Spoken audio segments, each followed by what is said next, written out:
Hi there, it's Telebait here, and it's finally new card day. I'm really excited for some of the new cards on this patch, especially the healing archetype, where I think there's a lot of different ways you can go with this deck, and lots of different regions you can mix with it. Going into this patch, I'm going to focus my channel on more fun, creative decks, which are still viable for climbing, but not necessarily the competitive decks I've covered in the past, which will get you 70 plus win percents. In this video, I've got 3 new decks for you, all to help you get ahead of the competition on this patch. But they're not refined at this stage, and I'll definitely work on them over the patch, but could help you out if you're looking for a starting point for a new deck. So without further delay, let's go into the decks. So first up, we have a Soraka deck. This deck is built around 2 new cards, Soraka and Star Spring. Soraka is a 3-mana 1/6 that levels up once you've healed damaged allies 4 times. This does not include your Nexus. Once leveled, she draws a card every time you heal an ally, which is absolutely nuts. Star Spring is the card I'm really excited for in this deck, providing a completely alternate win condition. Winning the game once you've healed 22 health with it on board. However, there are a lot of anti-landmark cards, so you can't rely on this as your only win condition.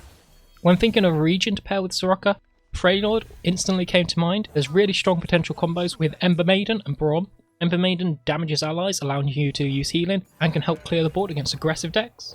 And Braum works really well because it's got a lot of health and regen, which is insane for Star Spring. Going into the deck, I'm not going to go through all the cards, but I'm going to go through my more interesting choices. So I've included Star Shepherd. I think this is going to be a staple card in any healing deck archetype. I've included Guiding Touch and Pale Cascade, which are staples of Targon decks. I've included Mountain Goat to generate gems for healing. There is some consideration to have Mentor of the Stones in, but I didn't manage to find the space to fit him in, but he'll definitely be a card I'll try out with this deck. Running Bastion and Troll Chant to help keep your key units alive, such as Soraka. Running 1 copy of Hush, and this is to help interact with your opponent's plan. I'm not sure how good it will be after its nerf. I still think it will be fairly strong, but we'll have to see on that. And finally, a card which I think will be key in any healing archetype is Stargazer. She's an alternative win condition, and the whole plan is that you use her to get full elusive board. While you have Stargazer on the board, you either have Ember Maiden or use Avalanche to damage all your units. Then you can use Wish or Gems to heal all your units, giving them all elusive, and you can try and go in for the win that turn. I think this card is so important because you need a way to threaten your opponent other than Star Spring. The deck we have up next, and I've kind of cheated on this one because I've only got 1 new card, but I do think Patch Porobot is a really big buff for the Poro archetype. It allows you to curve out well, and then when you use Poro Snack on turn 3 or maybe even 4, you get a really strong board.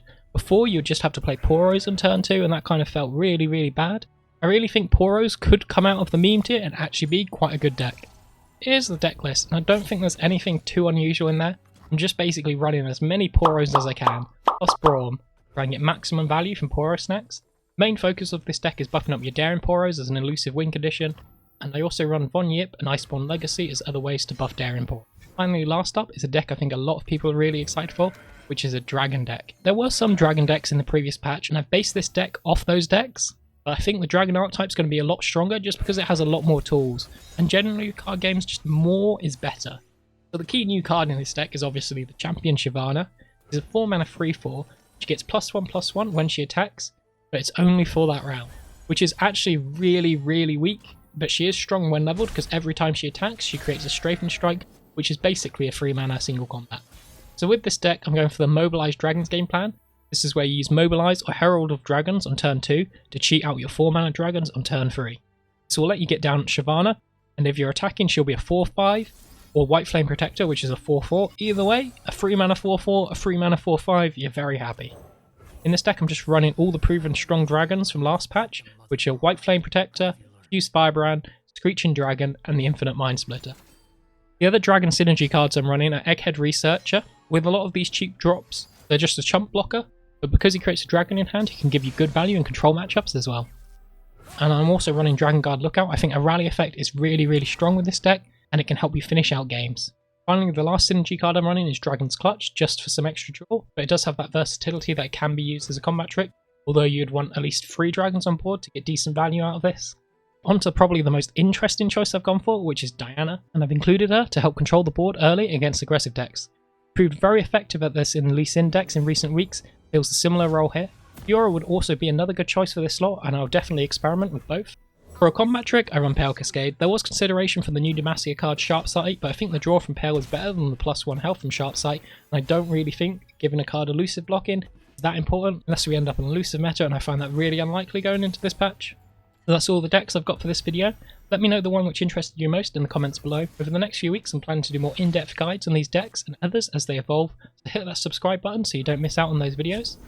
Till next time, thanks for watching and have a good day.